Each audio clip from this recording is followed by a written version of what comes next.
Assalamualaikum tuan-tuan. Selamat Hari Raya Aidiladha kepada seluruh umat Islam di seluruh dunia.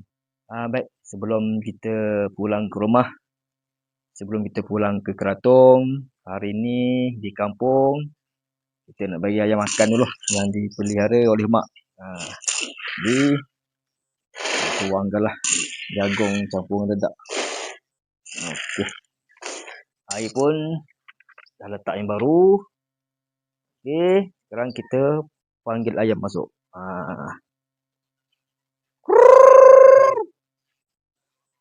Dia. Masuk. Dia. Dia, masuk. Dia. Masuk. Okey. Inilah dia. Cuba sedikit ayam ternakan mak di kampung. Adalah Rahman Brown 2-3 ekor. Ayam botak pun ada. Ayam kampung kacuk pun ada. Ada pelbagai jenis. Okey. Tutup pintu dulu. Okey.